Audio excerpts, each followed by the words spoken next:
이 시간 우리 함께 은혜 받으실 말씀은 마가복음 4장 35절부터 41절입니다.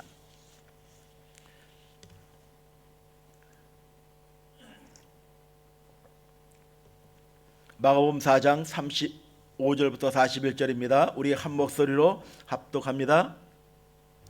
그날 저물 때에 제자들에게 이르시되 우리가 저편으로 건너가자 하시니 그들이 무리를 떠나 예수를 배에 계신 그대로 모시고 가매 다른 배들도 함께 하더니 큰 광풍이 일어나며 물결이 배에 부딪혀 들어와 배에 가득하게 되었더라. 예수께서는 고무에서 베개를 메고 주무시더니 저희들이 깨우며 이르되 선생님이여 우리가 죽게 된 것을 돌보지 아니하시나이까 하니 예수께서 깨어 바람을 꾸짖으시며 바다더러 이르시되 잠잠하라 고요하라 하시니 바람이 그치고 아주 잔잔하여 치더라. 이에 저희들에게 이르시되 어찌하여 이렇게 무서워하느냐 너희가 어찌 믿음이 없느냐 하시니 그들의 심히 두려워하여 서로 말하되 그가 누구이기에 바람과 바다도 순종하는가 하였더라. 아멘. 오늘 말씀을 묵상을 하면서 이렇게 접근을 해봤습니다. 한국의 남성들은 3년 동안 군대를 갑니다. 제자들이 예수님과 동행을 하면서 3년 동안 군대 생활을 하는 것이 아닌가, 훈련을 받고 있는 것이 아닌가라는 그런 생각을 좀 갖게 되었습니다. 말씀을 묵상하면서 그런 마음들이 문득 떠오른 것 같습니다. 오늘 본문 말씀은 주님께서 제자들과 함께 갈릴리 바다를 건너가시게 되었는데 바다에 큰 풍랑이 일어나 타고 가던 배가 파도에 휩쓸리게 되자 제자들이 주무시던 주님을 깨우며 살려달라고 부르짖고 주님께서는 바람과 바다를 꾸짖으시고 잔잔케 하셨다는 내용입니다. 우리는 오늘 이 말씀을 새로운 관점에서 묵상하고 은혜 받기를 원합니다. 광풍을 만났던 제자들은 곧 우리 자신들이며 바다는 우리가 살아가고 있는 이 현실이라고 말하고 싶습니다. 또한 저들이 타고 가던 배는 우리가 신뢰하고 의지하고 내 몸을 맡기고 있는 세상적인 삶의 수단입니다. 광풍은 우리가 살아가고 있는 생활 속에 일어나고 있는 시련이라고 볼 수가 있습니다. 먼저 생각할 것은 그것은 그날 갈릴리 바다에는 풍랑이 일어나서는 안 되는 일입니다. 풍랑이 일어날 수 없는 몇 가지 조건이 있습니다. 무엇이냐면 첫째는 주님이 건너편으로 건너가자고 말씀하셨기 때문인 것입니다. 그들은 말씀에 순종하고 건너가고 있었기 때문입니다. 그런데 광풍이 불고 풍랑이 일어나기 시작을 합니다. 불순종하고 주님이 말씀하시는 그 말씀에 불순종함으로 반대편으로 갔을 때 이런 풍랑이 일어났다고 하면 우리는 이해할 것입니다. 근데 주님이 가자 말씀하셨는데 순종함으로 갔는데 큰 광풍을 만나게 된 것입니다. 구약의 요나처럼 니느웨로 가라 하시는 하나님의 명령을 어기고 다시스로 갔다면, 풍랑을 만났다면 그것은 당연한 일일 것입니다. 그러나 제자의 경우는 건너편으로 함께 가자는 그 말씀에 순종하고 떠났는데 시련이 닥쳐오게 된 것입니다. 아니, 왜 예수를 믿고 있는데 이런 시련이 오는가? 왜 실패를 하게 되는가? 왜 고통과 슬픔을 당해야 하는가? 왜 말씀대로 살고 주의 뜻을 따르는 사람들에게 이런 시련의 가시밭길이 놓여 있게 되는 것인가? 왜 예수를 믿는데 일이 잘 안 되고 왜 풀려지지 않는 것인가? 왜 풍랑이 일어나게 되는 것인가? 거기에는 하나님의 뜻이 있다는 것입니다. 하나님의 뜻은 각 사람의 개인의 형편과 신앙과 사정에 따라 다양하게 임하고 나타난다는 것입니다. 매튜 헨리라는 그 신학자는 하나님의 전통, 그 화살통에는 여러 가지의 화살이 있다라고 그렇게 고백을 합니다. 때론 깨닫게 하시고, 때로는 가르쳐 주시고, 때론 그릇된 길을 막아 주시기도 하며, 때론 잘못을 징계하시기도 하시며, 때론 신앙이 자라도록 자극하기 위해 각양의 방법으로 역사하시고 나타난다는 것입니다. 그 뜻을 바로 깨닫는 사람은 축복의 사람이 되고, 깨닫지 못한 사람은 그 시련의 뜻을 모르기 때문에 더 고통스럽고 하나님을 원망하고 신앙에서 떠나는 많은 사람들이 있다는 것입니다. 주님이 건너편으로 가자 말씀하실 때 그때 이런 시련이 닥쳐오게 됩니다. 두 번째는 배를 타고 갔기 때문입니다. 제자들의 대부분은 갈릴리 바다에서 잔뼈가 굵은 어부 출신들입니다. 저들은 갈릴리 바다를 노젓는 데는 아마 베테랑일 것입니다. 그렇기 때문에 갈릴리 바다가 그다지 겁이 나는 것은 아니었을 사람들이었습니다. 그런데 그들이 풍랑을 만났습니다. 저들이 주름 잡고 저들이 지배하던 바다 앞에 무릎을 꿇고 말게 된 것입니다. 저들은 배를 타고 갔기 때문에 안심할 수 있다라고 생각했을 것입니다. 그리고 바다에 익숙한 사람들이니 아무 걱정이 없을 것이라고 안심하며 잡담을 하면서 어쩌면 노를 저으며 그 항해를 했을지 모르겠습니다. 그러나 풍랑이 일어났습니다. 여기에 노젓는 기술은 자신의 능력을 의미하고 배는 자신이 믿고 의지하는 세상적 수단이라고 볼 수가 있는 것입니다. 어릴 적 건강을 잡아던 사람들이 있었습니다. 그런데 나이를 먹고 가니 잡아하고 있었던 그 건강 역시도 이상이 온 것입니다. 믿었던 사업에 금이 가고 의지했던 것들이 기초부터 흔들리기 시작을 한다는 것입니다.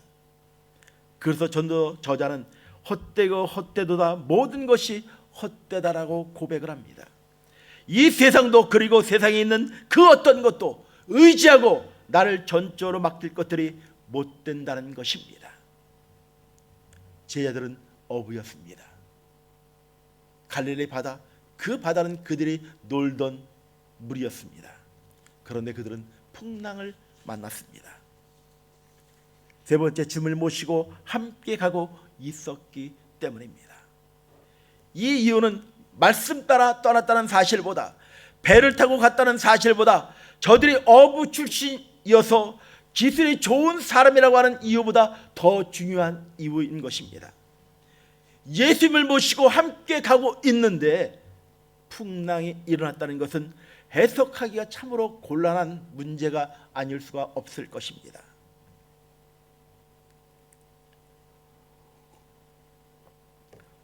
주님이 멀리 계셨다면 문제가 될 것입니다. 그런데 주님과 함께 그것도 조그만 그 공간에서 머리를 맞대고 있었는데 왜 풍랑이 일어나야 했을까요? 그러나 여기서 문제가 되는 것은 모셨다, 단순히 행동 자체보다 어떻게 모셨는가 하는 것이 우리 신앙 자세에 중요한 것입니다. 한번 예를 들어보면 한 방 안에 같이 누워있지만 어쩌면 그 사람이 남남일 수도 있다는 것입니다.